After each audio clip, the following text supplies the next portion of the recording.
সম্মানিত বন্ধুগণ, আসসালামু আলাইকুম। দূরের কাছে দেশে অথবা দেশের বাইরে থেকে প্রিয় বন্ধুরা ঠিক এই মুহূর্তে যে যেখান থেকে বাস্তব জীবনের গল্প শোনার জন্য আমার সাথে জয়েন করেছেন, আমি আপন আর যে আপন জীবনের গল্পের 912তম পর্বে আপনাকে বরাবরের মতো স্বাগতম জানাচ্ছি। বন্ধুগণ, আজ আমি আপনাকে শোনাবো রাজধানী ঢাকার ছেলে মোহাম্মদ নীরব হোসেনের জীবনের হৃদয় কাঁপানো চরম প্রতারণামূলক এক বাস্তব জীবন কাহিনী। বন্ধুরা, আজকের গল্পের টাইটেল যে স্বামী আর শ্বশুর যৌনতার ওষুধ খাইয়ে বানিয়ে রাখে পাগল। এই গল্পটা এরকম একটা গল্প। দেখেন, গল্পটা যখন আমি পুরোটা পড়েছিলাম আমার কাছে মনে হলো যে আমাদের সমাজে যে আমরা সিনেমাগুলো দেখি, হিন্দি সিনেমা, বাংলা সিনেমা বা হলিউড বলিউড সব কিছু মিলে যে আমরা সিনেমা দেখি, এবং এই সিনেমার গল্পকেও হার মানাবে এই নীরব হোসেনের জীবনের বাস্তব গল্পটা। এই গল্পটা একটা সম্ভ্রান্ত পরিবারের মেয়েকে নিয়ে, এবং যাকে ঘিরে গল্পটা, সে তার বাবা বাংলাদেশের একজন বিশিষ্ট ব্যবসায়িক। বিশ্বাস করুন, গল্প শুনলে আপনি অবাক হয়ে যাবেন, বিশ্বাস করতে পারবেন না যে এমন ঘটনা বাস্তব জীবনেও ঘটতে পারে। আশা করব শুরু থেকে শেষ পর্যন্ত গল্প জুড়ে আপনার আমার সাথেই থাকবেন, এবং গল্প শেষে মোহাম্মদ নীরব হোসেনকে আপনার মতো করে একটা মন্তব্য কমেন্ট বক্সে লিখবেন। ধন্যবাদ সবাইকে। আসসালামু আলাইকুম। আমার মোহাম্মদ নীরব হোসেন, আমার বাড়ি রাজধানী ঢাকা। বন্ধুগণ, আমি আমার জীবনের গল্পটা শুরু করার শুরুতে আপনাদেরকে আমার পরিবারের বিষয়ে জানিয়ে রাখি। আমার পরিবারে আমি আছি এবং রয়েছে আমার বাবা। আমাদের পরিবারে আর কোনো সদস্য নেই। আমার জীবনের গল্পটা অন্য সব 8-10টা মানুষের মতো নয়, এক ভিন্ন রকম কষ্টকর বাস্তব জীবনের গল্প। আমি রাজধানী ঢাকাতেই বড় হই। রাজধানী ঢাকারই কোনো এক শিল্পবতীর এলাকায়, কোনো এক আবাসিক এলাকাতে আমার জন্ম হয়, এবং সেখান থেকে আমি একটু একটু করে বড় হতে থাকি। আমি যখন বড় হই, যখন আমার বুঝ হয়, আমি তখন থেকে আমার মাকে দেখতে পাই না। মায়ের কোনো ভালোবাসা বা মায়ের কোনো স্মৃতি, মায়ের কোনো আদর, কোনো কিছু আমার মনে পড়ে না। আমি যখন একটু একটু করে বড় হই, বুঝতে শিখি, তখন আমার আব্বাকে জিজ্ঞেস করি যে আব্বা, মা কোথায়, আমার মা কোথায়? সবাই তো তার মায়ের সাথে ঘুরে ফিরে মা সন্তানকে আদর করে, কিন্তু আমি আমার মাকে কেন দেখতে পাচ্ছি না? তখন আমি আমার বাবার মুখে জানতে পারি যে আমার মা নাকি আমার জন্ম হবার পরপর, আমার বুঝ হওয়ার আগেই মারা গেছে। আমার বাবা ছিলেন একজন দোকানদার বলতে ওই সময় আমার বাবা সিডি বিসিডির ব্যবসা বাণিজ্য করতেন। তখন ভিডিও ক্যাসেটগুলো ছিল, এরকম ভিডিও ক্যাসেট আমার বাবা বিক্রি করতেন, এবং এরপরে সিডি আসে এবং সিডি ক্যাসেটও বিক্রি করতেন। একরকম আমার বাবা একজন বিনোদন প্রিয় মানুষ ছিল। বিনোদনের দোকান দিলেও আমার বাবার মনে সত্যিকার অর্থে বিনোদন ছিল না। আমি সবসময় একটা বিষয় খেয়াল করে দেখতাম যে আমার বাবার মনে কেমন জানি একটা চাপা কষ্ট ভিড় করে। আব্বা জানি সবসময় কান্নাকাটি করে এবং প্রচুর পরিমাণের নেশা করা ছাড়া আমার বাবা একটা রাতও ঘুমাতে পারে না। প্রতিদিন রাতে দোকান বন্ধ করে কালু কাকুর দোকানে যাবে, এবং ওখানে গিয়ে আমার আব্বার সাথে আরও যারা ব্যবসা বাণিজ্য করে সবার সাথে নেশা করবে, এবং নেশা করে শেষ রাতে আমার বাবা ঘরে ফিরবে এবং সকালবেলা গিয়ে বিসিডির দোকান খুলবে এবং দোকান চালাবে। আমার বাবা এরকম একটা মানুষ যে আমার বাবাকে দেখলে নর্মালি যে কোনো মানুষের চোখে পানি চলে আসবে। আমার বাবার মুখ ভর্তি সাদা দাড়ি। আমার বাবা এতটাই ভালো যে কেউ তাকে পছন্দ করবে, কিন্তু তারপরেও আমার বাবা বিসিডির দোকানে বসে। আমি মাঝে মাঝে বাবাকে জিজ্ঞেস করতাম যে বাবা, তুমি এরকম বিসিডির দোকান দিছো কেন? তোমাকে দেখলে মনে হয় যে তুমি একজন হুজুর মানুষ, আলেম মানুষ। তুমি চাইলে তো একটা বই বিক্রেতার দোকানও দিতে পারতা, যেখানে ইসলামিক বইপত্র বিক্রি করবা। এটা কি ভালো হতো না? আমার আব্বা বলে, আমার সিনেমা দেখতে ভালো লাগে। ছোটোবেলা থেকে আমি সিনেমা দেখতে পছন্দ করতাম, এবং আমি একজন সিনেমা প্রিয় মানুষ, যার জন্য আমি সিনেমার দোকান দিয়েছি।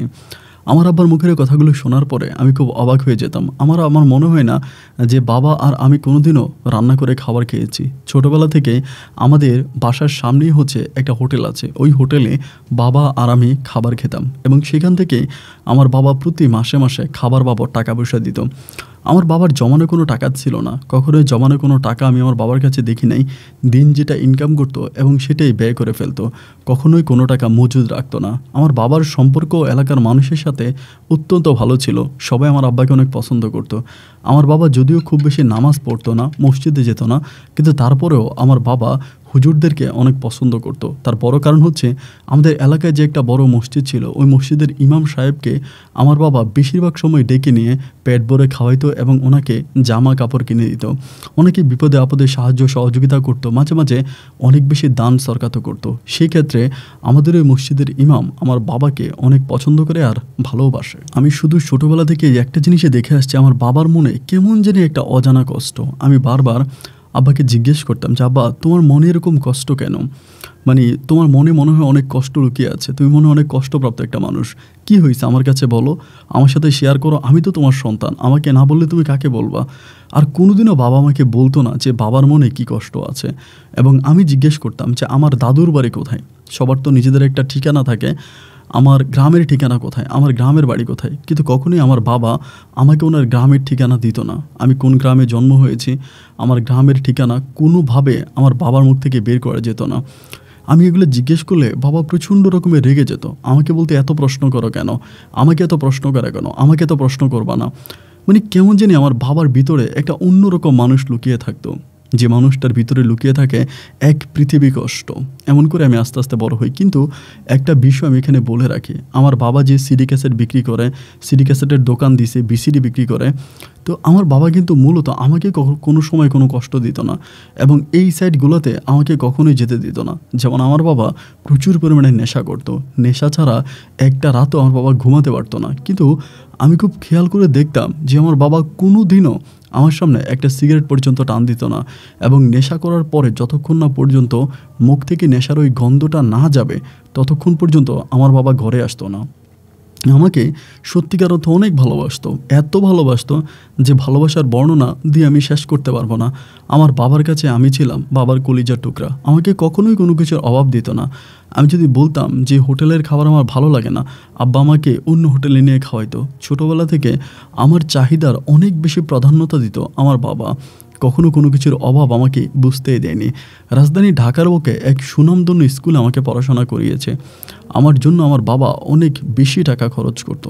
এমন করতে করতে একটা পর্যায়ে আমি বড় হই।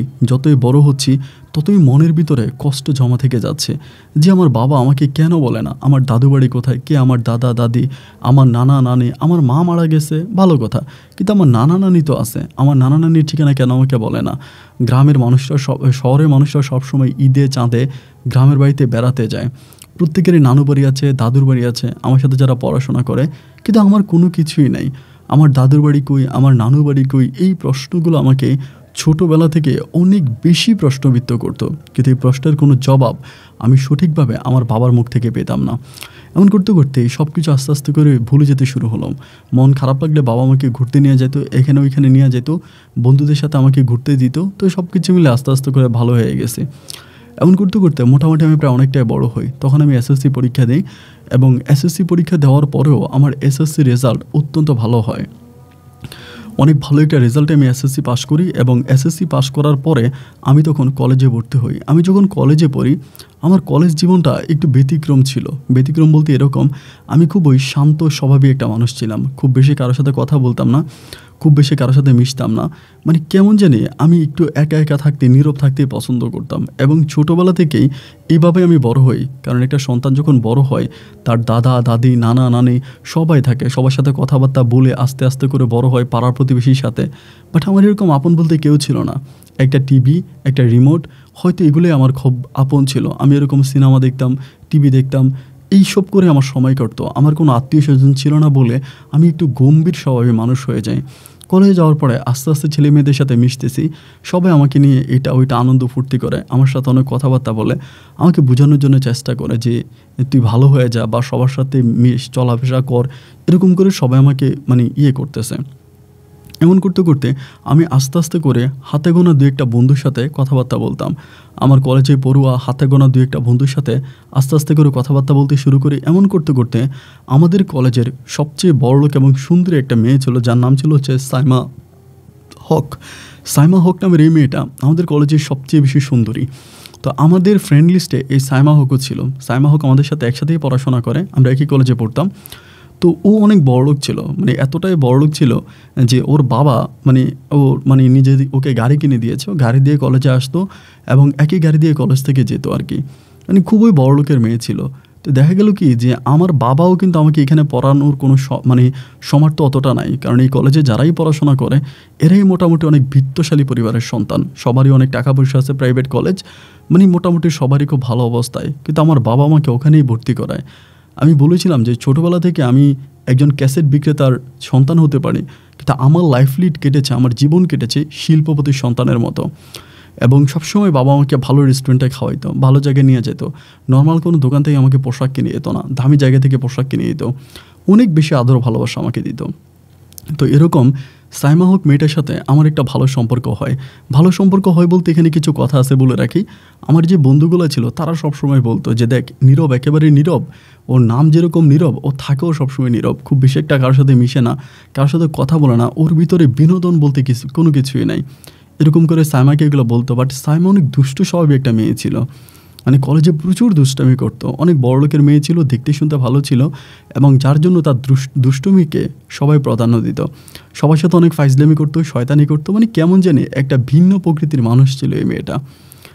তো যাই হোক, এরকম করেই সময়গুলো কাটতেছে। তো দেখতে দেখতে সাইমা আমার সাথে খুব মিশার জন্য চেষ্টা করে, মানে খুব ক্লোজ হওয়ার জন্য চেষ্টা করে এবং আমার ভিতরে লুকিয়ে থাকা কষ্টগুলো ও জানার চেষ্টা করে।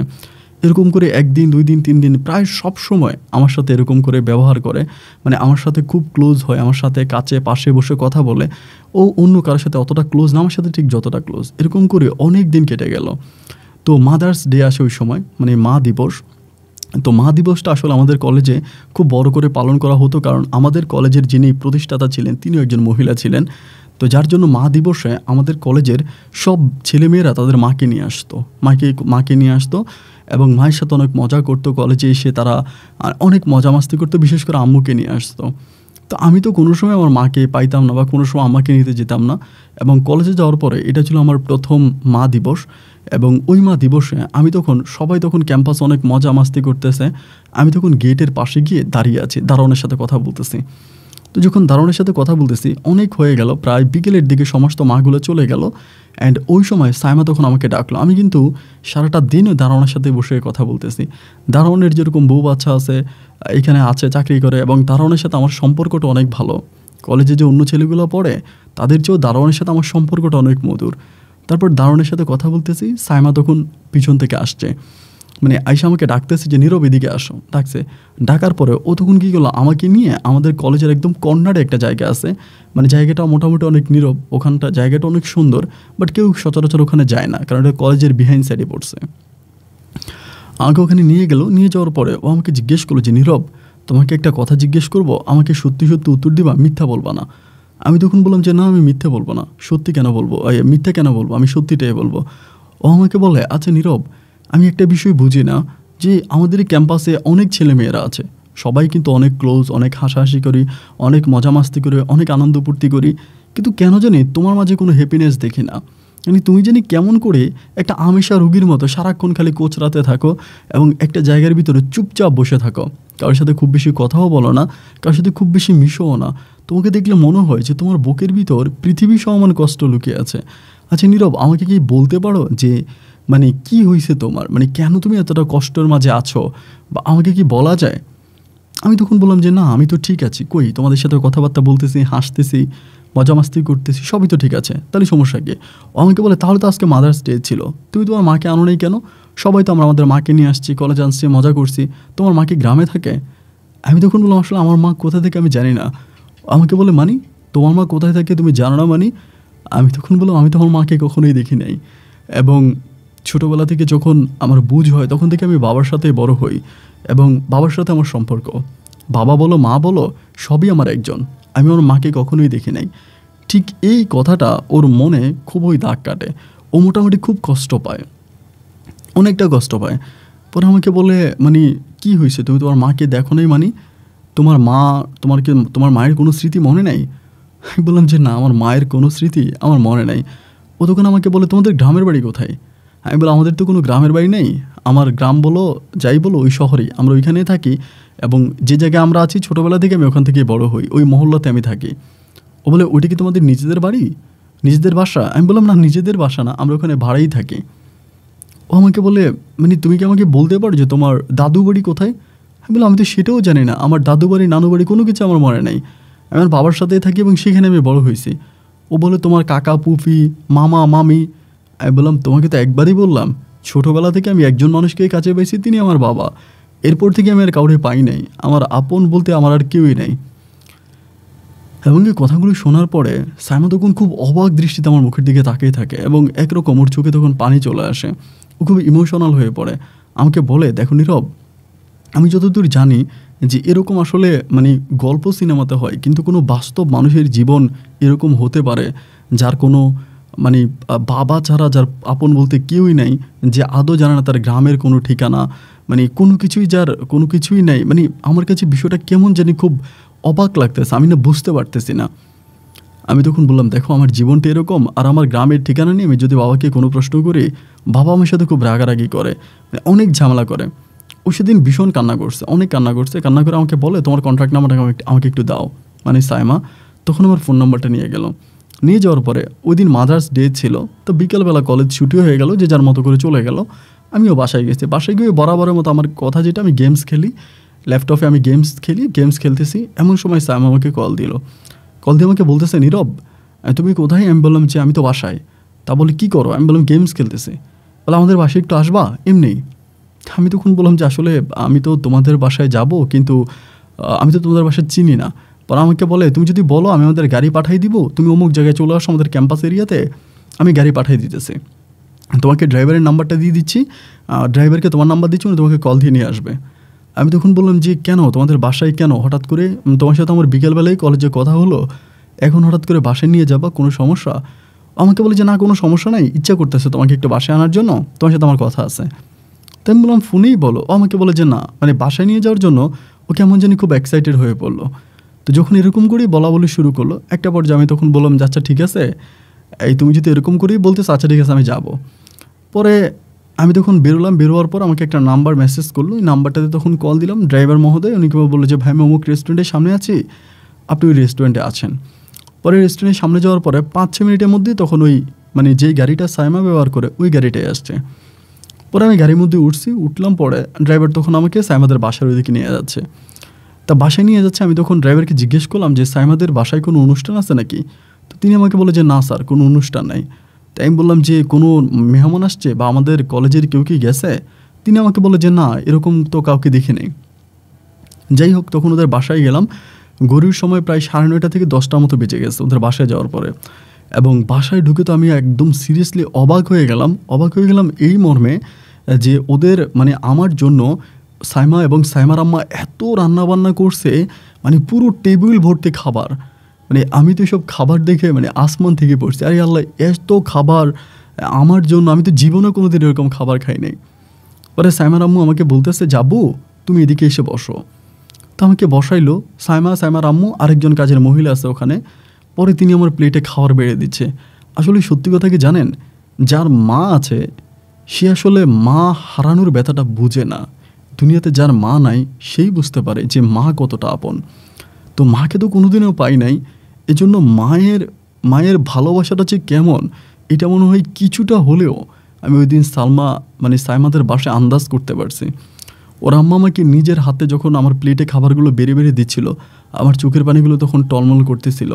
আমি চোখের পানি ধরে রাখতে পারি নাই, কোনোরকম টিস্যু দিয়ে চোখের পানিগুলো মুছতেছি এবং খাবার খাইতেছি। এবং আমার কাছে মনে হয় আমার জন্মের পর থেকে আমি কখনোই কোনো দিন এত পরিমাণের ভালো খাবার খাই নাই এবং এত ভরপেট খাই নাই। ভরপেট খাওয়ার পরে তিনি আমাকে বললো, আমার আম্মা বললো যে তোমার যখন ইচ্ছা আমাদের বাসায় চলে আইসো এবং আমাদের বাসায় তুমি আইসো, এবং এটা আজকে থেকে তোমার বাসা, তোমার মা নাই তো কী হয়েছে, আমি তোমার আম্মা, তুমি আমাদের বাসায় চলে এসো। খুবই কষ্ট হয়েছে আসলে, এই কষ্টের বর্ণনা আমি দিয়ে শেষ করতে পারবো না। তো যাই হোক, প্রায় 11:30টার দিকে ওনাদের বাসা থেকে তখন ও ড্রাইভার দিয়ে আমাদের বাসায় পাঠিয়ে দিছে। ড্রাইভার তখন আমাকে আমাদের বাসার সামনে নামাই দিছে। নামাই দেওয়ার পর আমি তখন বাসায় গেছি। আব্বু তখনও কিন্তু, আমার আব্বু সবসময় 2টা-3টার পরেই বাসা আসতো।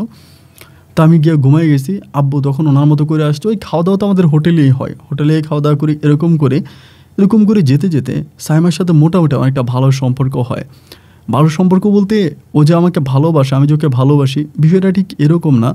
মানে আমার প্রতি তার একটা সিম্প্যাথি কাজ করে, একটা মায়া কাজ করে যে আমার মা নাই, আমি মা ছাড়া বড় হচ্ছি, ছোটোবেলা থেকে মায়ের কোনো স্মৃতি বা মাকে দেখি নাই।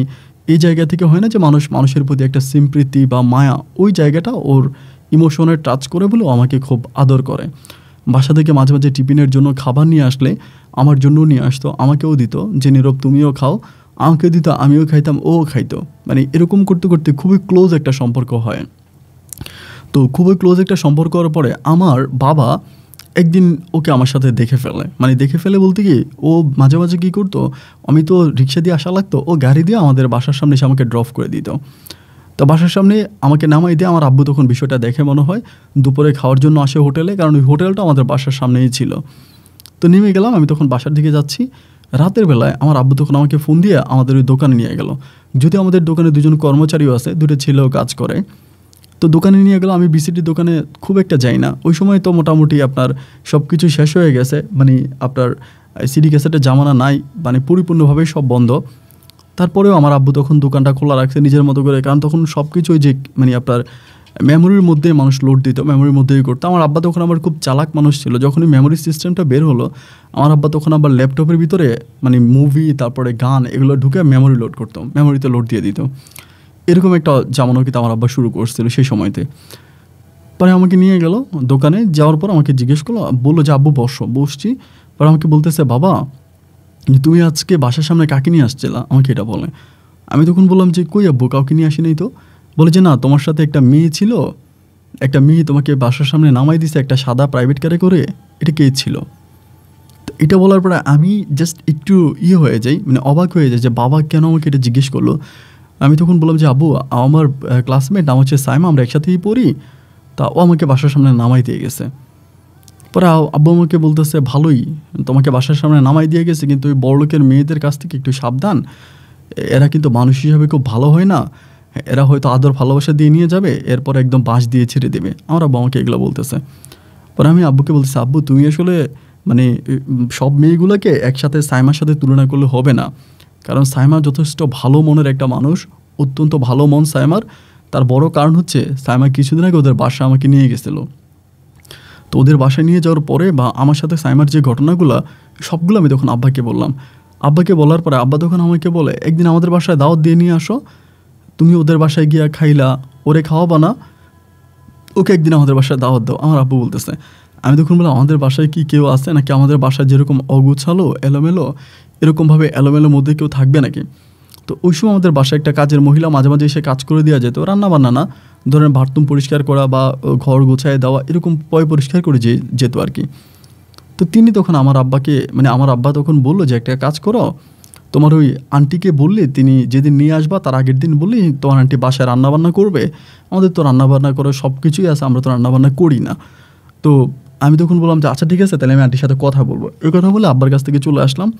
পরে আমার ভিতরে ওই জিনিসটা জাগলো আর কি, যে যেহেতু সাইমা ওদের বাসা আমাকে নিয়ে গেছে, ওদের বাসায় খাওয়া দাওয়া করলাম বা এত কিছু হলো, তো সেখান থেকে ওকে একদিন আমাদের বাসায় দাওয়াত করবো, এই জিনিসটা মনে জাগলো।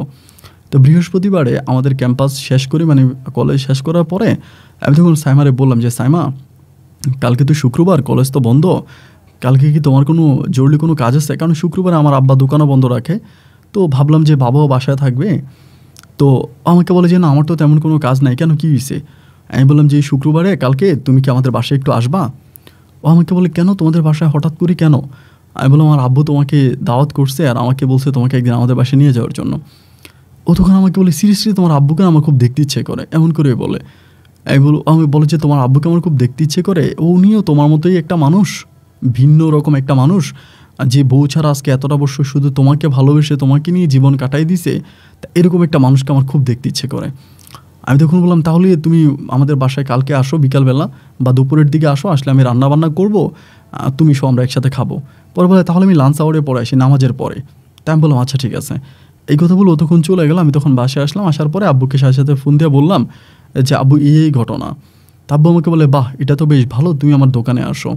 দোকানে গেলাম, আব্বু তখন আমাকে টাকা দিল এবং সাথে আমাদের দোকানের একজন ছেলেকে দিয়ে দিল, মানে আমাদের দোকানে থাকে, ওরে দিয়ে দিল, বললো যে যাও নীরবের সাথে যাও, বাজার সাজার করে বাসা নিয়ে যাও।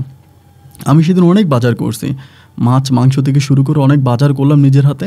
এবং বাজারগুলো করার পরে এই বাজারগুলো আমি তখন আমাদের ফ্ল্যাটে নিয়ে গেলাম, মানে আমাদের বাসায় নিয়ে গেলাম। অ্যান্ড আমাদের বাসায় নিয়ে যাওয়ার পরে তখন ওই কাজের মহিলাটা ছিল, ওনাকে ডাকলাম। ইনি তখন রাতের মধ্যে মোটামুটি সব রেডি করে ফ্রিজার করে সকালবেলায় এসে উনি রান্নাবান্না শুরু করছে।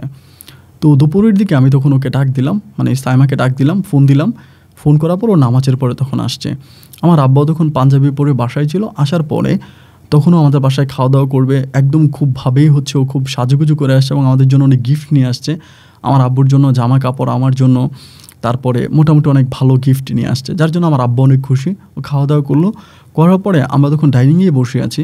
আমার আব্বা তখন ওর সাথে কথা বলতেছে এবং কথাবার্তা বলতে বলতে আমার আব্বু, আমি জাস্ট অতটুকুই শুনছি, ওকে জিজ্ঞেস করি যে তোমার আব্বুর নাম কি? তোমার ঠিকানা কি, এগুলো জিজ্ঞেস করে। জিজ্ঞেস করার পরে ও তখন সব কিছুই বলে। আমার আব্বা তখন তার সব কথাবার্তাগুলো শোনে। শোনার পরে একটা পর্যায়ে হলো কি, আমার আব্বা মানে তার কথাগুলো শুনে কেমন যেন একটু ভিন্ন রকম হয়ে গেল, মানে আব্বুর চেহারা জানি কেমন একটু হয়ে গেল। যাই হোক, বিকেলের দিকে ও তখন বললো যে আমি চলে যাই, অনেকক্ষণ তো ছিলাম। তারপর বিকেল প্রায় 3টার দিকেও তখন চলে গেছে, সাইমা চলে গেছে। অ্যান্ড সাইমা চলে যাওয়ার পরে আমার আব্বা জানি একটু কেমন হয়ে গেল, মানে কেমন বলতে কি, মানে খুব বেশি একটা কথা বলে না, একটু চুপচাপ হয়ে গেল, একটু নীরব হয়ে গেল, কেমন যেন একটা অবস্থা। তো আমিও তো আসলে বাবাকে খুব ভালো বুঝি না, বলতে বাবার সাথে আমার সম্পর্ক অনেক ভালো, আমাকে অনেক আদর করে, কিন্তু বাবার ব্যক্তিগত লাইফ সম্বন্ধে আমি কোনো কিছু জানি না, এবং ব্যক্তিগত লাইফ সম্বন্ধে বাবা আমাকে কোনো কিছু কখনো বলেও না, মানে কখনোই কোনো কিছু বলে না ব্যক্তিগত লাইফ সম্বন্ধে আর কি, জীবন সম্বন্ধে। তো মানে আসলে কি বা ঘটনা কী, এগুলো আমি কিছুই জানি না। এমন করতে করতে কি বেশ অনেকগুলো মানে দিন কেটে গেল। আমার আব্বা জাস্ট কেমন যেন একটু চুপ হয়ে গেছে, খুব বেশি কথা বলে না, কেমন যেন একটু আনাগোনা। এরকম করতে করতে আরও কয়েকদিন পরে সাইম একদিন হঠাৎ করে আমাকে আবারও বাসার সামনে নামাই দিয়ে গেছে। আমার আব্বা তখন বিষয়টা দেখার পরে বাবা তখন আমাকে বলে যে নীরব, এমনি আমাকে বলে যে তুমি কি এই মেয়েটাকে বিয়ে করতে পারবা এমনি। তখন আমি বললাম যে আব্বু কেন, এই মেয়েকে আমি বিয়ে করবো কেন, ওর সাথে তো আমার খুব ভালো একটা সম্পর্ক, বাট এটা তো ফ্রেন্ডলি সম্পর্ক, কোনো প্রেম ভালোবাসা বা বিয়ে এরকম কোনো সম্পর্ক কিন্তু না। ও আমাকে ফ্রেন্ডলি অনেক ভালোবাসে এবং আমি ওকে ফ্রেন্ডলি অনেক ভালোবাসি, অতটুকুই। আমার আব্বা তখন আমাকে বলে তুমি কি তাকে বিয়ে করতে পারবা, এমনি বলে। আমি বললাম যে বাবা কেন, মানে তোমার কি তারা পছন্দ হয়েছে তোমার ছেলের বউ বানানোর জন্য? আমার আব্বা বলে যে না, তুমি যদি তাকে বিয়ে করতে পারো তাহলে আমার জীবনে হারিয়ে ফেলার সম্পদগুলো আমি ফিরে পাবো, এমন করে আব্বা আমাকে বলতেছে। আমি তখন বললাম যে আব্বা এটা তুমি কী ধরনের কথা বলতেছো, হারিয়ে ফেলার সম্পদ ফিরে পাওয়া মানে আমি তোমার কথা বুঝি না। তো আব্বা তখন আমাকে বললো যে শোনো, হয় তুমি মেয়েটাকে বিয়ে করো এবং তাকে বিয়ে করে আমাদের পরিবারে নিয়ে আসো, আর তা না হলে এই মেয়েটার সাথে তুমি টোটালি সম্পর্ক ক্লোজ করো এবং তুমি এই কলেজ থেকে বেরোয় অন্য কোনো কলেজে ভর্তি হয়ে যাও, এই কলেজে পড়াশোনা করার দরকার নাই, এখানে তুমি থাইকো না। আমি তখন আমার আব্বারে বললাম যে আব্বা এটা কী ধরনের কথা বলতেছো, মানে তোমার ভিতরে কোনো কষ্ট আছে, বা তুমি কি সাইমাকে চিনো, সাইমা কি তোমার পূর্ব পরিচিত, বা সাইমার আব্বাকে কি তুমি চিনো, তুমি এরকম করে কেন বলতেছো?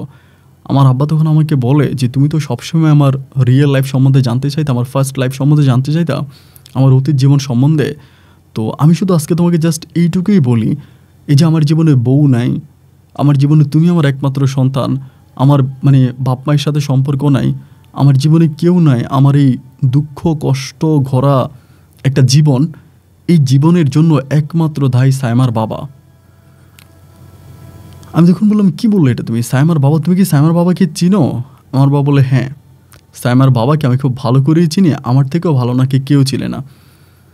আমি তখন বললাম যে আব্বু ভালো কথা, তুমি সাইমার বাবাকে চিনো, কিন্তু কিভাবে চিনো, বা সাইমার বাবা তো আসলে অনেক বড় একজন বিজনেসম্যান, ওনাদের ওরকম কোম্পানি আছে, কোম্পানির নামটা তখন আমি আব্বাকে বলি।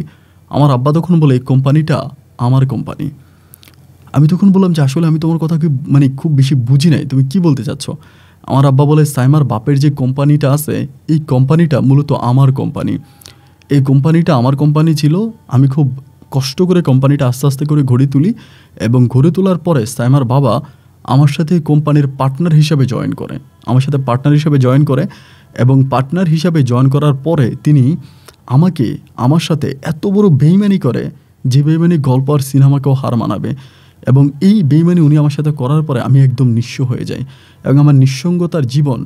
তোমার মাও তখন, তোমার মা অসুস্থ থাকে, আমি তাকে চিকিৎসাও করতে পারি না, টাকা পয়সা তার পিছনে খরচ করতে পারি না, এবং একরকম শুধু সাইমার বাবার কারণে তোমার মা পর্যন্ত মারা যায়, এবং আমার আজকের এই বেপরোয়া জীবন, আমার জীবনের কোনো রকমের টার্গেট নেই, আমার একটা খারাপ জীবন, এবং এটার একমাত্র দায় সাইমার বাবা। তো যেহেতু ওই আমার সাথে এত বড় বেইমানি করেছে, আমি চাই যে তুমি সাইমাকে বিয়ে করো, এবং সাইমাকে বিয়ে করে ওর বাবার উপরে প্রতিশোধ নেওয়ার দরকার নাই, অন্তত আমার হারানো সম্পদটা আমি ফিরে পাবো। সাইমা তো আমাকে বললো যে ওর কোনো ভাই বোন নেই, ও এক বাপের এক মেয়ে।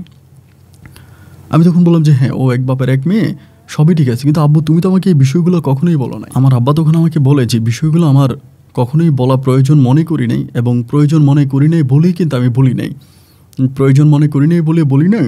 তো যাই হোক, এখন আমি তোমাকে যেটা বলছি তুমি দেখো যে তুমি এটা করতে পারবা কিনা। তা আমি তখন বললাম যে তাহলে কি আব্বা আমি কি লোভের বশবর্তী হয়ে সাইমার সাথে রিলেশন করবো, সাইমার বাবার প্রপার্টির জন্য বা সাইমার বাবার বিজনেসের জন্য? আমার আব্বা বলে যে না, বিজনেসের জন্য না, প্রপার্টির জন্য না, বিজনেস প্রপার্টি তো একটা বিষয় আছেই, আর আরেকটা বিষয় হচ্ছে যে মেয়েটার সাথে আমি বসে কথা বলেছি অনেকক্ষণ, এই মেয়েটা অত্যাধিক ভালো, তার আচার আচরণ কথাবার্তা সর্বদিককে মেয়েটা খুবই ভালো। এরকম একটা মেয়েকে যদি বউ হিসাবে পাওয়া যায় তাহলে তুই অনেক জীবনে সুখে থাকবে, ভালো থাকবি। এমন একটা মেয়ে বউ থাকলে জীবনে আর কোনো কিছু লাগে না। আমি তখন আমার আব্বারে বললাম যে আব্বা ঠিক আছে তোমার কথা, বাট আমি দেখি কি করা যায়। তো আব্বুর এই কথাটা শোনার আগ থেকেই কিন্তু আমি সাইমাকে মনে মনে পছন্দ করতাম, আমার তারা ভালোও লাগতো, মানে অত্যাধিক ভালো লাগতো। এমন করতে করতে আমাদের তখন ইন্টারমিডিয়েট পরীক্ষা চলে আসে, আমরা তখন ইন্টার পরীক্ষা দিই। অ্যান্ড ইন্টার পরীক্ষার ঝামেলায় পড়ে কিন্তু আমি ওই যে বাবার যে কথাগুলো, এই কথাগুলো জাস্ট মেমোরিতেই রেখেছি, বাট খুব বেশি একটা প্রয়োগ করতে পারি নাই, খুব বেশি একটা কাজে লাগাতে পারি নাই। ইন্টারমিডিয়েট পরীক্ষা দিলাম, ইন্টার রেজাল্ট আউট হওয়ার পরেই সাইমাও একটা ভালো রেজাল্ট করলো, আমিও করলাম।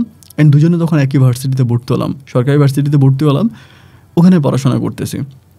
পড়াশোনা করতে করতে আমি তখন ওই আমার বাবার জিনিসটা কাজে লাগাচ্ছি, আস্তে আস্তে করে সাইমার সাথে ক্লোজ হওয়ার চেষ্টা করি, ওর সাথে মিশার চেষ্টা করি, ওর ভিতরটা বোঝার চেষ্টা করি এবং ওর সাথে অনেকটাই ক্লোজ হয়ে যায়, অনেক বেশি ক্লোজ হয়ে যায়।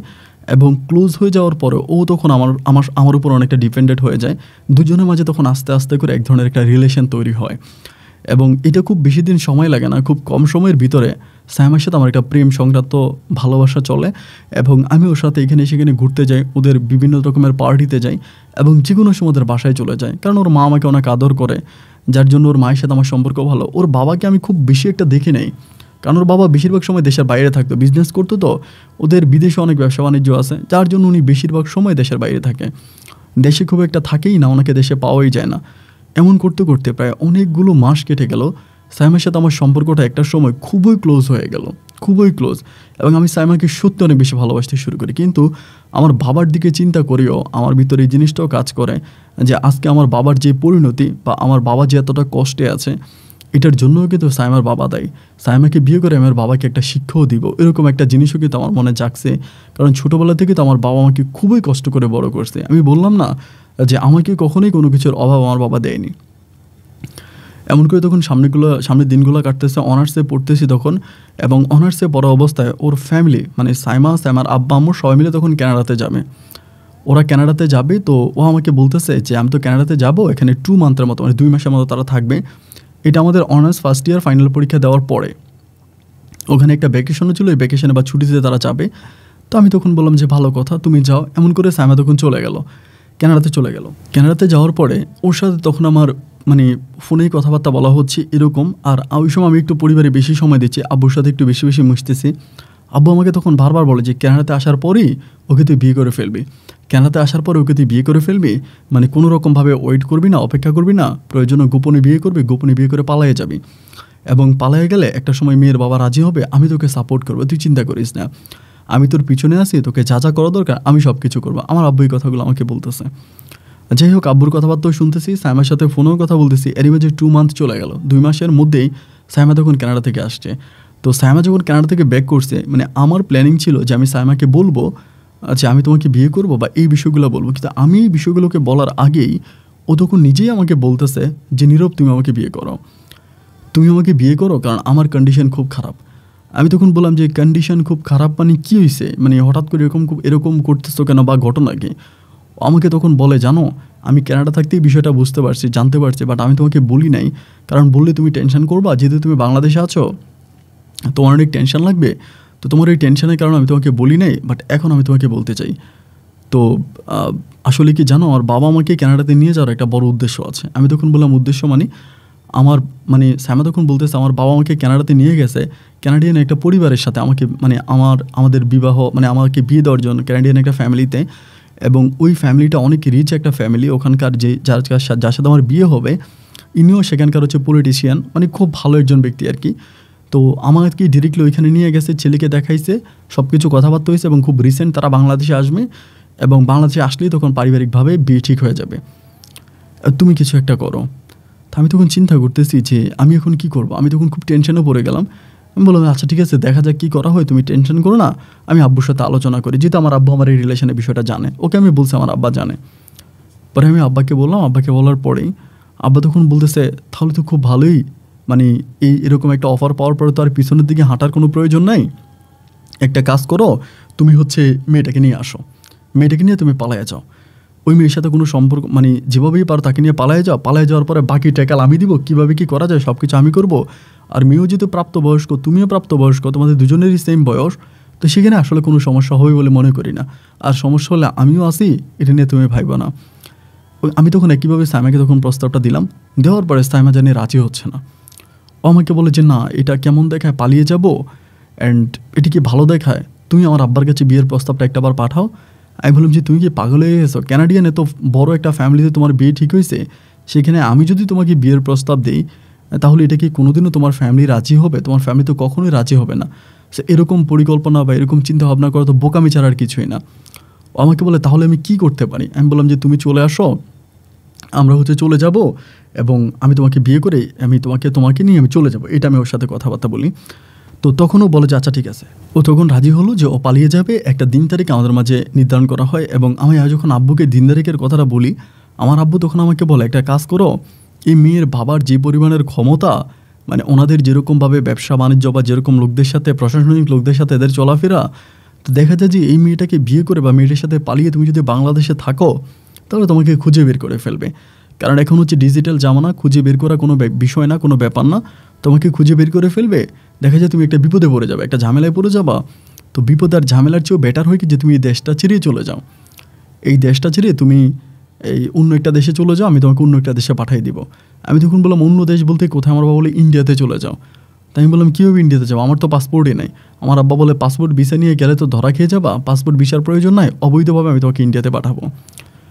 তা আমি তখন বললাম যে এটা কী ধরনের কথা? আমার আব্বু বলে আমার লোক আছে, আমার লোক দ্বারা আমি আর তোমাকে পাঠাই দিব, এবং সেখানে থেকে তোমাদের বাচ্চা কাচ্চা ফ্যামিলি হইলে, সন্তানাদি হইলে এখান থেকে আসবা, এর আগে আসার প্রয়োজন নাই, আমি তোমাকে সেভ একটা জায়গায় পাঠাই দিব। আমার আব্বা আমাকে এগুলো বলতেছে।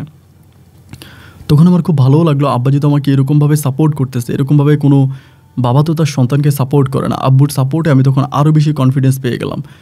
এবার আমি সাইমাকে নিয়ে ঠিক একইভাবে একদিন ও কলেজে আসছে, ওরে নিয়ে আমি তখন পালাই গেছি, বাসায় আসছি। আসার পর আব্বু আমাকে নিয়ে আব্বুর এক ফ্রেন্ডকে নিয়ে আমাকে বর্ডার ক্রস করাই দেয়, মানে বর্ডার পার করাই দেয়। আমরা তখন ওই পারে চলে যাই, ওই পারে গেলে আমাকে একজন মহিলা রিসিভ করে নিয়ে যায়। আমি জানি না আমার আব্বু এই প্ল্যানিংগুলো কীভাবে করে, বা ইন্ডিয়ান ওই মহিলার সাথে আমার আব্বুর সম্পর্ক কী, এখানেও বা আমার আব্বুর কী। ওই মহিলা তখন আমাকে রিসিভ করে ডিরেক্টলি কলকাতা সিটিতে নিয়ে যায়, শহরে নিয়ে যায়। এবং আমি তখন কলকাতা শহরে চলে যাই। এদিক দিয়ে ও তখন ফোন টোন সব কিছু বন্ধ করে দেয়, মোবাইল টোবাইল সব বন্ধ করে দেয়। এবং ওর বাবা, মানে সাইমা হকের বাবা অনেক নাম করে একজন ব্যক্তি, তিনি যথেষ্ট পরিমাণে সম্মানিত ব্যক্তি। তিনি তখন এই জিনিসটা মানে প্রচার করতেছে না যে তার মেয়েকে পাওয়া যাচ্ছে না বা মেয়ে পালায়ে গেছে, এই জিনিসটা প্রচার করতেছে না, প্রকাশ করতেছে না, নিজের মাঝে আস্তে আস্তে আস্তে আস্তে করে লুকিয়ে রাখছে। এবং লুকিয়ে রেখে উনি ওনার মতো করে গোয়েন্দা সংস্থার মাধ্যমে খোঁজ খবর নিতেছে যে কোথায় গেল, কোন জায়গায় গেল। এরকম করতে করতে তিনি তখন পরিপূর্ণভাবে শিওর হয়ে যায় যে তিনার মেয়ে আমার সাথে পালাইছে। আমিও তখন মানে ইউনিভার্সিটিতে যাচ্ছি না, বা আমার সাথেও রিলেশন আছে, এটা প্রায় ক্যাম্পাসের অনেকেই জানতো। হঠাৎ করে বিষয়গুলো জানাজানি হয়ে যাওয়ার পরে আমার আব্বাকে তখন ধরার পরিকল্পনা তারা শুরু করছে। আমার আব্বাকে তারা ধরে ফেলবে, আব্বাকে ধরলে ডিটেলস বেরিয়ে যাবে যে আমি কোথায় আছি।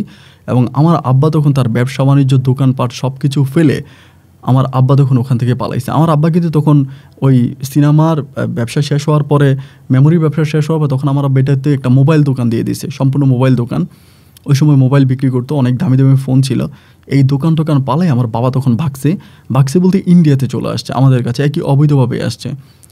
তো আসার পরে আব্বু তখন খুব টেনশনে পড়ে গেল, কারণ আব্বুর কোটি কোটি টাকার ব্যবসা, অনেক দামি দামি মোবাইল ফোন ছিল, কর্মচারী ছিল, দোকান ছিল, সব কিছু ফলে আমার আব্বু চলে আসছে।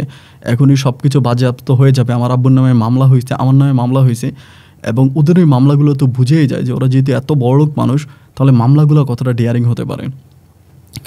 তখন ইন্ডিয়াতে আমি ওর আটকায় রাখছি, আমিও আছি, ওর সবাই আছে, আমার বাবাও আছে। তখন সাইমা কিন্তু অতটা ভেঙে পড়ে না, এই যে ওর বাবা এরকম করতেছে, ও কিন্তু আমাদের সাপোর্টই আছে, আমাকে সাপোর্ট করতেছে, আমার বাবাকে সাপোর্ট করতেছে, সবাইকে খুব সাপোর্টের মধ্যে আছে, মোটামুটি সব কিছু মিলিয়ে। এরকম করেই তখন সময়গুলো সামনের দিকে অতিবাহিত হচ্ছিল, সময়গুলো কাটতেছিল। এর মাঝে সাইমার দাদি ছিল, তিনিও ধরেন অনেক বেশি অসুস্থ, তিনিও অনেক অসুস্থ। এরকম অসুস্থ থাকার অবস্থায় তিনিও তখন সাইমার জন্য খুব পাগলামি করতেছে, মানে অনেক ঝামেলা করতেছে। অ্যান্ড এরকম করে সময়গুলো কাটতে কাটতে আমরা ইন্ডিয়া থাকা অবস্থায় তখন ওর দাদিমণি মারা যায়, মানে সাইমার দাদি মারা যায়। সেই নিউজও সাইমা কারো না কারো মাধ্যমে পেয়ে যায়, মানে অনেক ফ্রেন্ড সার্কেলের মাঝে যোগাযোগ রাখে, এদের মাধ্যমে জানতে পারে মারা গেছে। এবং এতে খুব মানে ও খুবই কষ্ট পায়, কারণ ওর দাদা মানে ওর দাদিকেও অত্যন্ত ভালোবাসতো। ও এবং ওর বাবা দুজনেই ওর দাদির ভক্ত ছিল, দাদিটা খুবই ভালো ছিল। তো দাদি মারা যাও তো খুবই কষ্ট পায়, খুব কান্নাকাটি করে। এরকম করে প্রায় 1 বছরের মতো ও তখন ইন্ডিয়াতে আমার সাথে আছে। বাট আমি কোনো ভেবে নিচ্ছি না, কারণ আমরা নিজেরাই তো অনিশ্চিত জীবনের মধ্যে আছি।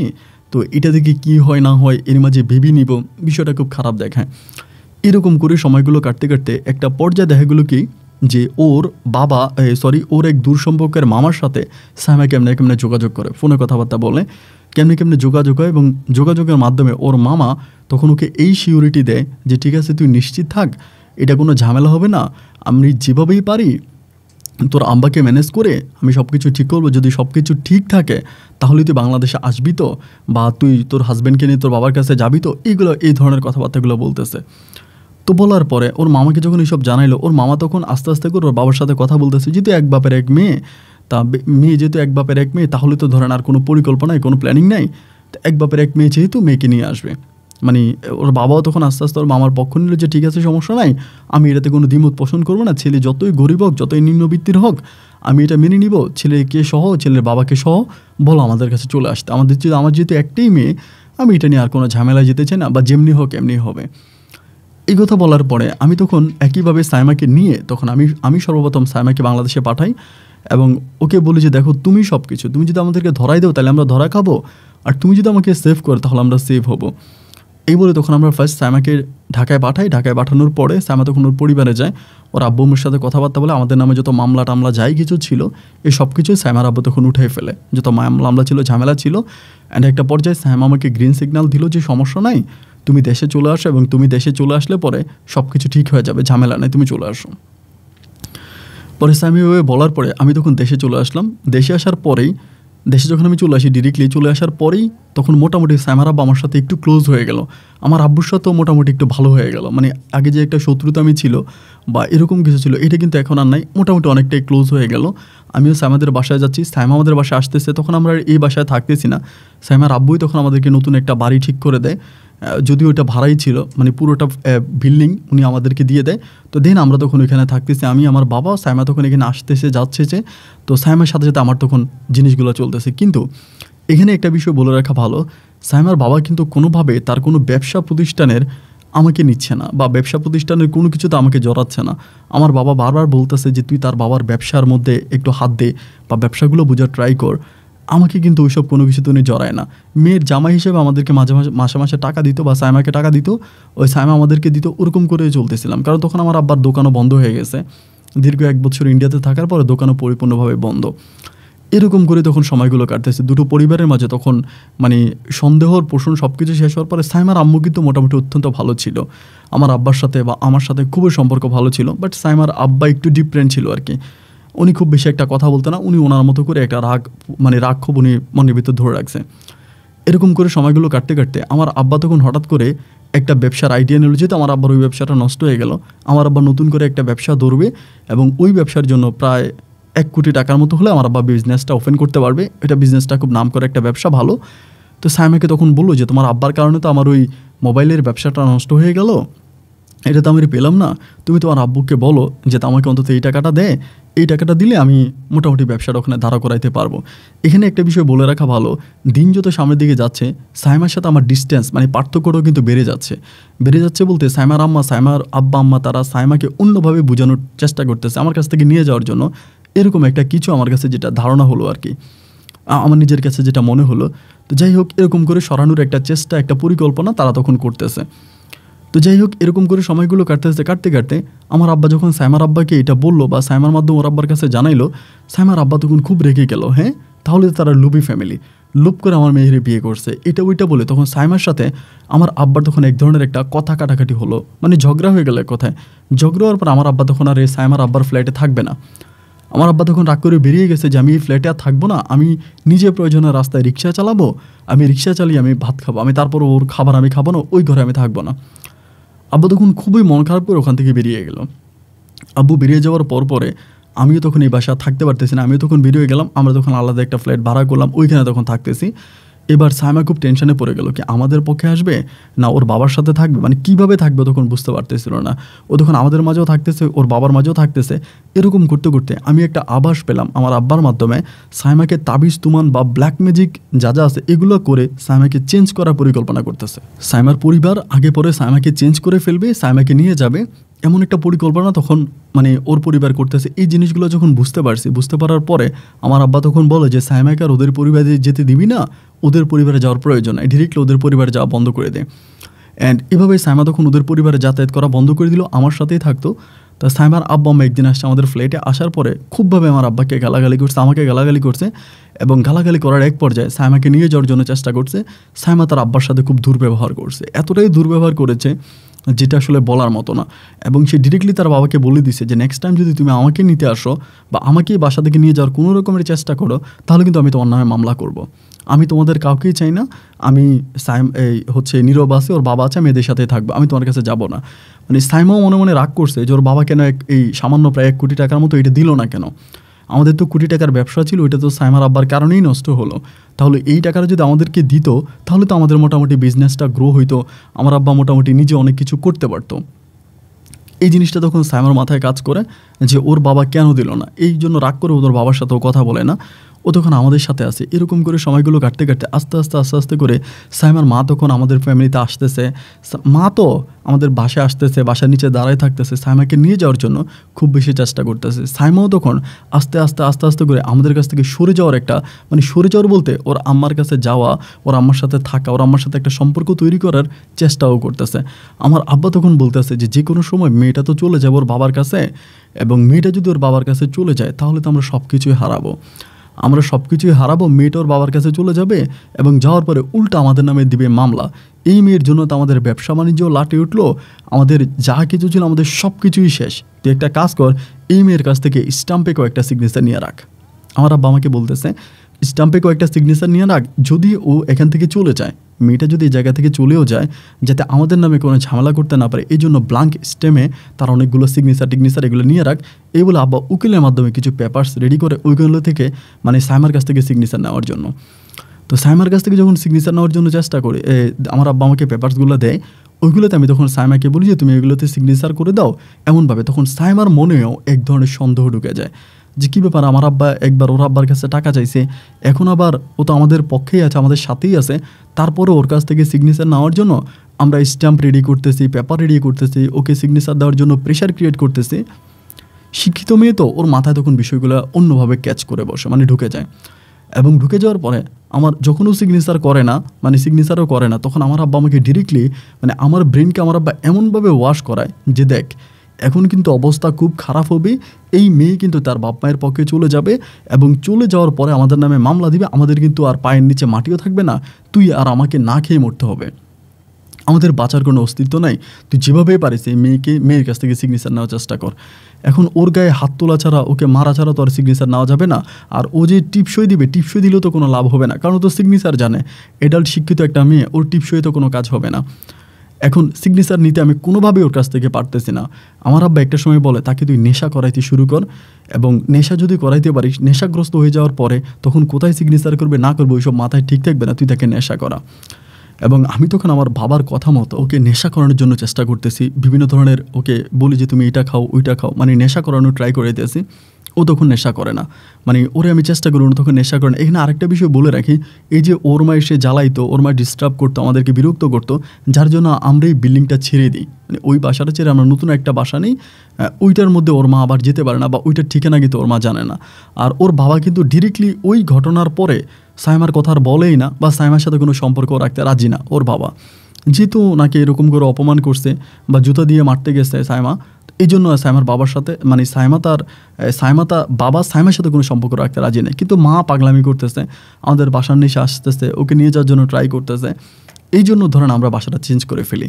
তো বাসাটা চেঞ্জ করে আমরা নতুন যে বাসাটা নিই, ওই বাসার ভিতরে সাইমার মা ঠিকানা জানে না। আমি সাইমাকে খুবভাবে ট্রাই করতেছি যে নেশা করানোর জন্য, বা চেষ্টা করতেছি ও নেশা করবে না। ও ডিরেক্টলি বলে আমি এগুলো কখনোই খাইনি, আমি এগুলো খাবোও না, এবং তুমি এগুলো আমাকে কখনোই খাওয়াইতে পারবে না। আমি যতই ট্রাই করি ও তখন নেশা নিচ্ছে না, মাদক নিচ্ছে না। আর আমার বাবা এই দিক দিয়ে আমাকে বারবার প্রেশার দিয়ে যাচ্ছে যে তুই যেমনি পারিস এটা কর, এবং এইটা যদি তুই না করিস তাহলে আগে পরে এই মেয়েটাকে তুই পাবি না, এবং মেয়েটা তার পরিবারে চলে যাবার পরেই একটা ঝামেলা ক্রিয়েট করবে। আর এরই মাঝে ওর পেটে সন্তানও হয় না, মানে বেবিও কিন্তু হচ্ছে না। বেবি কেন হচ্ছে না এটাও কিন্তু আমি বুঝি না। আমি কিন্তু বেবি হওয়ার জন্য খুব ট্রাই করতেছি, বেবি হয় না। এমন করে মানে সময়গুলো সামনের দিকে যেতে যেতে যেতে যেতে অনেকগুলো দিন কেটে গেল। এখানে আমার এক বন্ধু বলতে আমার আব্বার বন্ধুর ছেলে, ও থাকতো আবার হচ্ছে অস্ট্রেলিয়া। তো অস্ট্রেলিয়াতে ও ডাক্তার ছিল, ওখানকার ডাক্তার। তো ওর সাথে তখন আমার আব্বু বিষয়টা নিয়ে কথাবার্তা বলার পরে ওই ছেলে তখন আমার সাথে কথাবার্তা বলে ওরে পাগল বানায় দেন, ওকে পাগল বানায় দেন। যদি পাগল বানায় দেন তাইলে ও সিগনেচার করবে, এবং পাগল বানাবেন অন্যভাবে। যদি পরিপূর্ণ মেন্টাল হয়ে যায় তাহলে সিগনেচার করতে চাইলে কিন্তু সিগনেচার করবে না, ওকে আপনারা শারীরিকভাবে মেন্টাল বানান। এই কথা আমাকে বললো। আমি তখন বললাম যে শারীরিকভাবে কীভাবে?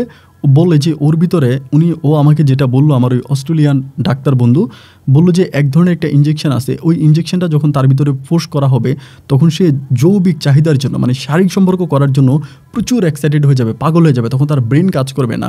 সেই সময় আপনি তাকে দিয়ে যা কিছু তাই করাইতে পারবেন। যদি বলেন এখানে সিগনেচার করতো তাই করবে, যেটা করতে বলেন সেটাই করবে, কিন্তু তার ভিতরে যৌবিক চাহিদাটা উঠাইতে হবে, এবং এটা আপনি করেন।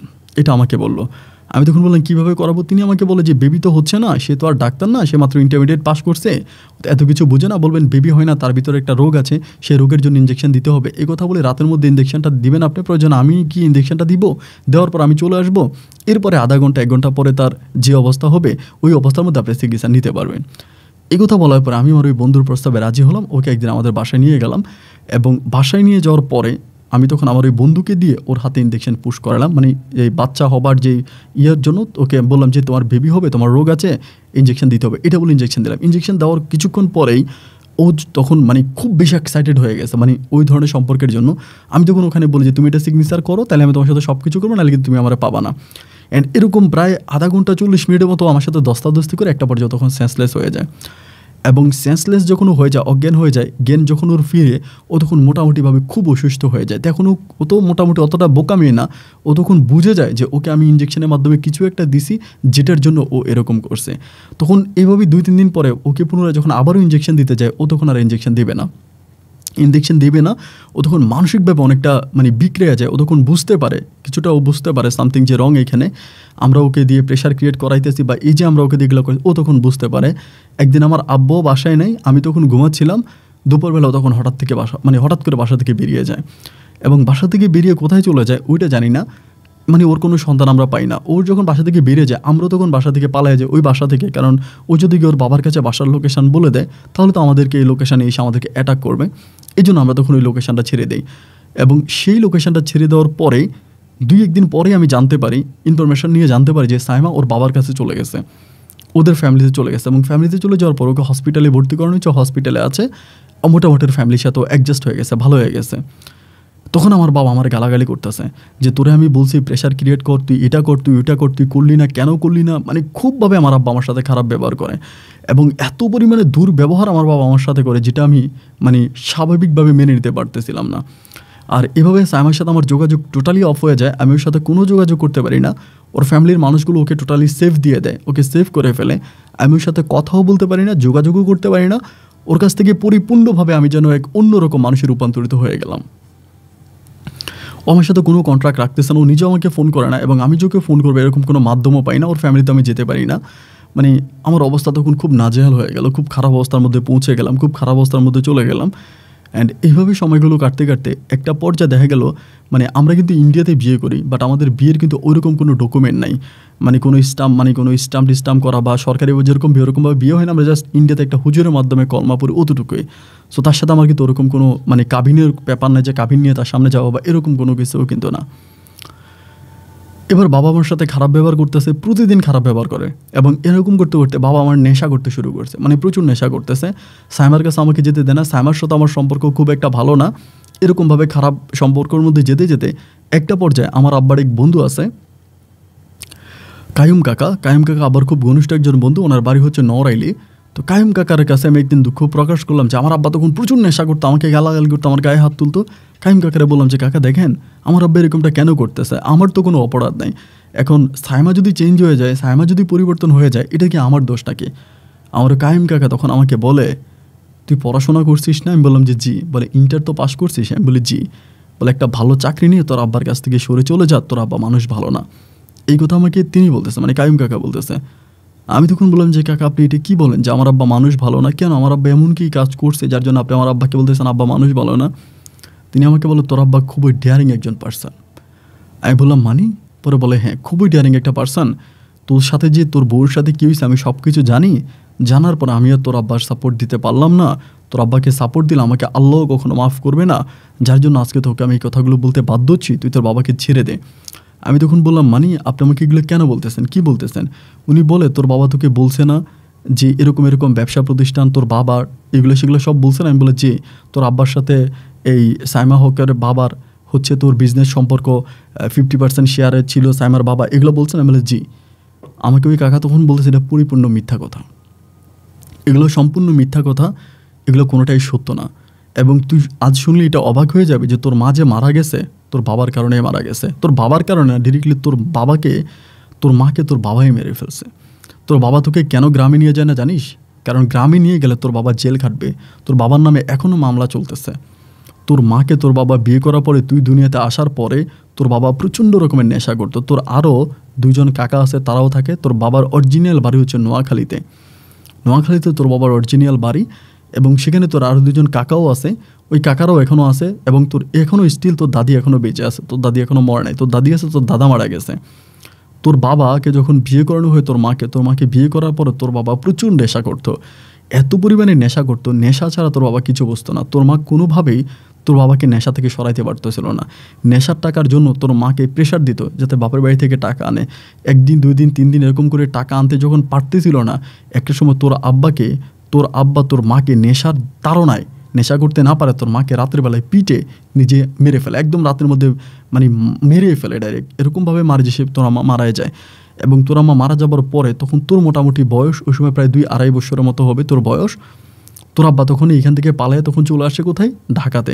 ঢাকা থেকে তখন সে তোকে নিয়ে আসবে, কারণ তোকে তখন তারা নিয়ে যাবে। তোর বাবা তোকে পছন্দ করতে, এটা সত্য কথা। এরপরে তোর বাবা লোক দিয়ে ঢাকা থেকে এক মহিলাকে দিয়ে তোকে তোর বাড়ি থেকে চুরি করায় তোর বাবা তোকে নিয়ে আসে। এবং ঢাকায় আসার পরে তোর বাবা আরেকটা বিয়ে করে। ওই মহিলাও তোকে মোটামুটি 7-8 মাসের মতো দেখাশোনা করে। এরপরে একইভাবে তোর এই বাবার এই নেশাগ্রস্ত জীবনের কারণে মহিলাও তোর বাবাকে ছেড়ে চলে যায়। এরপর থেকে তোর বাবা বিভিন্ন খারাপ মেয়েদের সাথে মিশে বিভিন্ন খারাপ জায়গায় যায়, কিন্তু আর বিয়ে করে নাই এবং তোকে বড় করছে। তোকে বড় করানোর পরে যখন তোর বাবা জানতে পারছে যে সাইমা হকের সাথে তোর একটা সম্পর্ক হয়েছে, এগুলো দেখতে পারছে, তখন সাইমা হকের বাবার প্রপার্টি সম্বন্ধে তিনি জানতে পারছে, তোর বাবা জানতে পারছে, তাদের ব্যবসা বাণিজ্য সম্বন্ধে জানতে পারছে। এবং এগুলো জানতে পারার পরে সাইমা হকের বাবার ব্যবসার উপরে তোর বাবার নেশা ঢুকে গেছে, লোভ ঢুকে গেছে। যেহেতু সাইমা হক তার বাবার একমাত্র মেয়ে, সেজন্য সে এই কৌশল ওই কৌশল বিভিন্ন কৌশলে সাইমাকে তোকে বিয়ে করাইছে, সাইমাকে নিয়ে পালাইছে বা এইসব কাহিনী করছে। ও যদি সত্যি সাইমার কাছ থেকে কোনো সিগনেচার নিতে পারতো, সাইমার কাছ থেকে যদি কোনো সিগনেচার বা স্টাম্পে যদি কোনো কিছু সে নিতে পারতো, তাহলে কিন্তু সে কিন্তু সাইমার বাবাকে মেরে ফেলতো। সে আমার সাথে প্ল্যানিং পর্যন্ত করছে কীভাবে সাইমার বাবাকে মারা যায়। সাইমার বাবাকে মেরে ফেললে সম্পত্তির মালিক সাইমা হতো। যেহেতু সাইমা সব কিছু স্টাম্পে তোর বাবার নামে লিখে দিছে বা তোর নামে লিখে দিছে, তাহলে এগুলোর মালিক তোরা হয়ে যেতি। কৌশলে সাইমার বাবাকেও সে মেরে ফেলতো, এরকম প্ল্যানিংও কিন্তু করছিল। কথাগুলো শোনার পর আমি তখন অবাক হয়ে গেলাম। কাইম আঙ্কেল আপনি কী বলেন? বলে হ্যাঁ, আমি যে কথাগুলো বলেছি কথাগুলো প্রত্যেকটা কথাই সত্য। তুই যদি প্রমাণ চাস আমি তোকে প্রমাণও দিতে পারবো। এবং ওই সময় তিনি আমার সামনে আমার আব্বাকে কল দিল। আমার আব্বা তার সাথে এমন কিছু কথা বলল, নিজের জন্মদাতা পিতার সম্বন্ধে আমি আর কোনো কিছু বলতে চাই না, তাই এই কথাগুলো আমি বললাম না। এবং এগুলো শোনার পর আমি তখন পাগল হয়ে যাই। পাগল হয়ে আমি তখন রাস্তায় ঘুরতে শুরু করি। আমার নিজের বাবার সাথে আমি আর কথাই বলি না, টোটালি কথা বলি না। এভাবে কয়েকটা দিন কাটার পরেই হঠাৎ করে সাইমার বিয়ে হয়ে যায়। বাংলাদেশের এক লোকের সাথে সাইমার বিয়ে হয়ে যায়। সাইমার পরিবার বিয়ে দিয়ে দেয় এবং ওর বিয়ে হয়েছে এটা শুনতে পারার পর আমি তখন পাগল হয়ে যাই। ওদের বাসার সামনে যায়, হাঙ্গামা করে, ঝামেলা করি, অনেক সিন ক্রিয়েট করি। এক পর্যায়ে ওর বাবা তখন মামলা করে। ওর বাবার মামলায় আমি 1 বছর 8 মাসের মতো জেল খাটি। 1 বছর 8 মাস আমি জেলে থেকে, আমাকে 1 বছর ওই 8 মাসে কেউ আমাকে বের করে নাই, আমাকে কেউ একটা নজর আমাকে দেখতেও যায় নাই। এবং কোন মামলায় আমি 1 বছর 8 মাস জেল খেটে আমি সেটাও জানি না। 1 বছর 8 মাস পর আমি তখন বেরোয়ার পরে এতে সাইমার ঘরে সন্তান হয়ে যায়, একটা পুত্র সন্তান হয়। সাইমারা মোটামুটি দেশেই থাকতেছে। আমি তখনও খুব পাগলামি করতাম ওরে পাওয়ার জন্য, বের হওয়ার পরে আবার পাগলামি করতাম, সাগলামি করতাম, অনেক ঝামেলা করতাম। অ্যান্ড এইসবের পরে লাস্ট পর্যন্ত সাইমা তখন বাধ্য হয়ে ওর হাজব্যান্ড আর সন্তানকে নিয়ে বাংলাদেশ ছেড়ে চলে যায় অন্য কোন দেশে যায় সেটা কিন্তু আমি জানি না, বাট জানি দেশের বাইরে চলে গেছে। এবং দেশের বাইরে চলে যাওয়ার পরে আমাকে আমার ভিতরে তখন এই জিনিসটা জাগলো যে আমি আমার বাবাকে হত্যা করব। কারণ আমি তো আমার বাবার জন্য এরকমটা করছি, আমার বাবাকে আমি মার্ডার করে ফেলবো, আমার বাবাকে আমি মেরে ফেলবো, এরকম একটা পরিকল্পনা তখন আমার মাথায় আসছে। আমি কিন্তু সত্যি আমার বাবাকে যদি পাইতাম আমি কিন্তু বাবাকে খুন করতাম, কিন্তু আমার বাবাকে আমি ওভাবে কোথাও পাই নাই এবং বাবার কোনো ঠিকানাও আমি পাই নাই। আমার সাথে সম্পর্ক ছিন্ন হওয়ার পর যে বাবা কোথায় গেছে সেটা আমি জানি না। আমি আমার নোয়াখালীর আমার দাদুর বাড়ির ঠিকানা বের করি, আমি আমার দাদুর বাড়িতেও যাই, কিন্তু আমার কাকারা আমাকে কেউ বাড়ির আশেপাশেও ঢুকতে দেয় না এবং তারা আমার দাদা জীবিত থাকতে আমার দাদার কাছ থেকে সয় সম্পত্তি জানো সব নিয়ে নিয়েছে। আমি আমার নানু বাড়ির ঠিকানাও বের করি, বাট সেখানেও যাই, ওইখানেও আমি কোনো কিছুই পাই না। এবং সর্বশেষ আমার জীবনটা এখন এমন একটা অবস্থার মধ্যে কাটতেছে, আমি না পারতেছি মরতে, না পারতেছি বাঁচতে। অনেকে আমার শুভাকাঙ্ক্ষী যারা আছে তারা বলে বিয়ে শাদী করে সংসার কর, বাট আমার ভিতরে একটাই পরিকল্পনা, আমি যদি বিয়ে করতে হয় তবে সাইমা হককেই বিয়ে করব এবং বাকি জীবন ওর জন্য অপেক্ষা করব। হয় ও আমাকে মেরে ফেলুক, না হয় ওই আমার সাথে সংসার করুক। ওর সাথে আমার লাস্ট আজকে 2 মাস ধরে যোগাযোগ হচ্ছে। ও আমাকে বারবার বলতেছে তুমি বিয়ে শাদী করো, তুমি বিয়ে করে ফেলো, তুমি সংসার করো। বাট আমি ওকে বলছি যে হয় তুমি এসে আমাকে নিয়ে সংসার করো, না হয় আমি সারা জীবন এভাবে কাটাই দেবো। আজকে প্রায় 8 বৎসরের মতো আমার জীবন থেকে অতিবাহিত হয়ে গেছে। 8টি বৎসর আমি বিয়ে শাদী করি নাই। এখন একটা গার্মেন্টসে চাকরি করি, গার্মেন্টসের অফিস লেভেলে কাজ করি, অফিসে চাকরি করি। আজকে 8 বছর এভাবেই আসি। কিন্তু সাইমার সাথে আমার লাস্ট 2 মাস ধরে যোগাযোগ হচ্ছে। ওকে আমি বলতেছি তুমি চলে আসো, ওর ছেলে বড় হয়েছে এবং ও নাকি ওর হাজব্যান্ডের সাথে খুব একটা ভালো নয় আমাকে বলতেছে।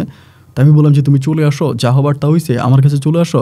ওর একটাই ছেলে সন্তান হয়েছে, এরপর আর কোনো সন্তানাদি হয় নাই। তাই আমি বললাম আমি তোমাকে নিয়ে সংসার করব, তুমি কোথায় আসো, কোন দেশে আসো আমাকে এটাও বলো, চলে আসো। বাট ও আমাকে মাঝে মাঝে হয়তো 2-3 দিন পরে মেসেজ দিয়ে বলে বিয়ে শাদী করে ফেলো, এরকমভাবে আমার সাথে কথাবার্তা বলে। তা আমার বর্তমান জীবনটা খুবই এলোমেলো, এতটাই এলোমেলো যে বলে বোঝাতে পারবো না। আমার জীবনের মতো কারো জীবন হয় না। আমার দিনটা 24 ঘন্টা রাস্তার মধ্যে কাটে, খেয়ে না খেয়ে কুত্তার মতো জীবন কাটতেছে। এবং আপনার গল্পগুলো আজকে প্রায় 1 বছর ধরে আমি শুনি, আমার খুব ভালো লাগে। সেখান থেকে আমার ভিতরে মনে হলো যে আমার অজানা কষ্টগুলো আপনার কাছে জানাবো। সাইমা আজও মোটামুটি আমাকেই দোষারোপ করে যে আমি নাকি ওর বাবার সম্পত্তির লোভে পড়ছিলাম। কিন্তু আপনার মাধ্যমে আমি সাইমাকে বলতে চাই যে আমি আসলে কোনোদিনও তোমার বাবার সম্পত্তির লোভে পড়ি নাই। আমার কোনোদিনও লোভ ছিল না। আমি যতটুকু তোমার সাথে খারাপই করেছি ঠিক ততটুকু আমার বাবার কারণে করেছি। আমার বাবা আমাকে করিয়েছে, তার যথেষ্ট প্রমাণ আমার কাছে আছে। তুমি আমাকে ক্ষমা করে দিয়ে আমাকে মেনে নাও। আমি জানি তোমার হাজব্যান্ড তোমার সাথে ভালো নাই, তোমার হাজব্যান্ড এখনও আমাকে নিয়ে তোমাকে খোঁটা দেয়, আমাকে নিয়ে তোমার গায়ে হাত তোলে, আমার জন্য তোমার সাথে খারাপ ব্যবহার করে। তুমি আমার কাছে আসো, আমি আবার নতুন করে তোমার সাথে শুরু করবো। তোমার বাবার সয় সম্পদ, অর্থ, আভিজাত্য কোনো কিছুর আমার প্রয়োজন নাই। আমি 8 বছর কাটিয়েছি, প্রয়োজনে জীবনের শেষ দিনটা পর্যন্ত তোমার জন্য অপেক্ষা করে যাব। তুমি ফিরে এসো, আমাকে ক্ষমা করো। আপন ভাই, যদি গল্পটা প্রচার করেন আপনার কাছে চিরঋণী থাকবো। আসসালামু আলাইকুম।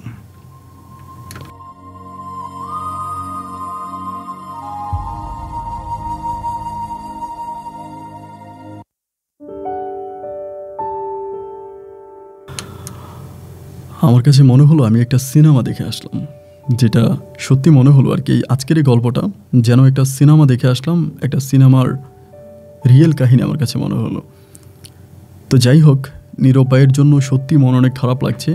এই মানুষটা যাই করেছে ওর বাবাকে অন্ধের মতো বিশ্বাস করেছে এবং অন্ধের মতো বিশ্বাস করার কারণে তার বাবা তার সাথে এরকম প্রতারণাটা করার সুযোগ পেয়েছে। এবং শুরু থেকে তার বাবা কিছু বুঝতে পারে নাই। বাবার আসল চেহারা, বাবার আসল রূপ তার চোখের সামনে ফুটে উঠেছে তখন আসলে তার কিছুই করার ছিল না। তো আমি নীরব ভাইকে ইমেলে এটাই রিপ্লাই করেছি, আপনি যে মেয়ের জীবনটা, সাইমার জীবনটা যতটুকু নষ্ট আপনি করেছেন, যতটুকু ক্ষতি আপনি সাইমার করেছেন আর করবেন না। তাকে যদি সত্যিই ভালোবেসে থাকেন আর একদিনের জন্যও যদি তাকে ভালোবেসে থাকেন, তবে তাকে তার হাজব্যান্ডের সাথে থাকতে দেন। উনি আমাকে রিপ্লাই করেছে, আপন ভাই সে তো তার হাজব্যান্ডের সাথে ভালো নাই। যদি হাজব্যান্ডের সাথে ভালো না থাকতো তাহলে আজকে প্রায় 10 বছরের মতো সংসার করতে পারতো না। যেহেতু হাজব্যান্ডের সাথে সংসার সে করেই যাচ্ছে 8-10 বছরের মতো, সেক্ষেত্রে আসলে হাজব্যান্ডের সাথে ভালো না এটা বলা যায় না। এই জন্য নীরব ভাইকে অনুরোধ করলাম, কিন্তু আমি জানি আমার এই অনুরোধ উনি শুনবে না। উনি সাইমার পিছনে ঘুরেই যাবে এবং আগে পরে সাইমা কোন দেশে আসে এটা জেনে সে ওই দেশেও যাবে, সাইমার পিছনে সে ঘুরে যাবে এবং ঘুরে যাওয়াটা তার জন্য হবে চরম বোকামি এবং সাইমার জীবনটাও সে নষ্ট করবে। আসলে আজ না বলেই পারছি না, বলতেই হচ্ছে, ভালোবাসা এমন একটা বিজনেস, এই বিজনেস করে কেউ নিঃস্ব হয়ে গেছে, পথের ফকির হয়ে গেছে, আবার কেউ কেউ রাজা হয়ে গেছে। ভালোবেসে কেউ সুখী, আবার ভালোবেসে কেউ পাগলা গারদের পাগলও হয়ে আছে। যাই হোক, সবাইকে ধন্যবাদ এতক্ষণ পর্যন্ত থাকার জন্য। আপনার মতো করে একটা মন্তব্য নীরবের জন্য লিখবেন এই শুভকামনায়। আজকের মতো এখানেই বিদায়, দেখা হবে অন্যদিন অন্য কারো বাস্তব জীবনের গল্প নিয়ে। আল্লাহ হাফেজ অ্যান্ড আসসালামু আলাইকুম।